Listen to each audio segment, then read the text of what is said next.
বিশ্ব রাজনীতির মঞ্চে আবারও এক চমকপ্রদ অধ্যায়। White house, Washington DC. যেখানে ইতিহাস লেখা হয়, সেখানেই ঘটল এমন এক ঘটনা যা ঘিরে শুরু হয়েছে তীব্র বিতর্ক।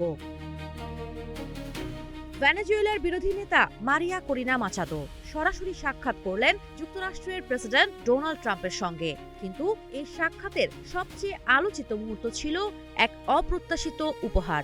নিজের নোবেল শান্তি পুরস্কারের পদক ট্রাম্পের হাতে তুলে দেন মাচাদো। সাক্ষাতের পর মাচাদো বলেন, আজ ভেনেজুয়েলার জনগণের জন্য একটি ঐতিহাসিক দিন।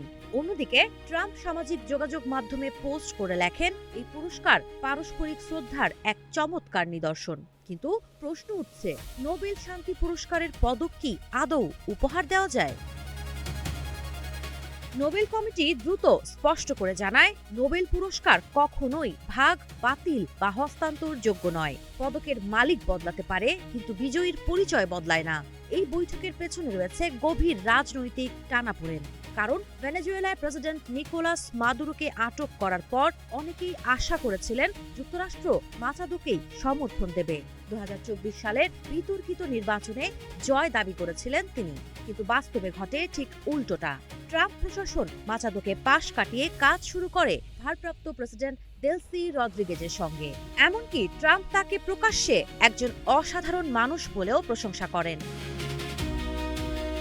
হোয়াইট হাউসের বাইরে সমর্থকদের উদ্দেশ্যে মাচাদো স্প্যানিশে বলেন, আমরা প্রেসিডেন্ট ট্রাম্পের ওপর ভরসা করতে পারি। কিন্তু রাজনৈতিক বিশ্লেষকরা বলছেন, এই ভরসার ভবিষ্যৎ অনিশ্চিত। এরই মধ্যে যুক্তরাষ্ট্র ভেনেজুয়েলার তেল খাতে বড় পদক্ষেপ নিয়েছে। $50 কোটি তেল বিক্রি সম্পন্ন হয়েছে এবং নিষেধাজ্ঞাভুক্ত তেল বহনকারী একের পর এক ট্যাঙ্কার জব্দ করা হচ্ছে। সব মিলিয়ে প্রশ্ন একটাই, এই নোবেল পদক কি শুধুই প্রতীকী সৌজন্য, নাকি এর আড়ালে লুকিয়ে আছে ভেনেজুয়েলার ক্ষমতার নতুন সমীকরণ? বিশ্ব তাকিয়ে আছে ওয়াশিংটনের দিকে। সাবা খান, নাগরিক প্রতিদিন।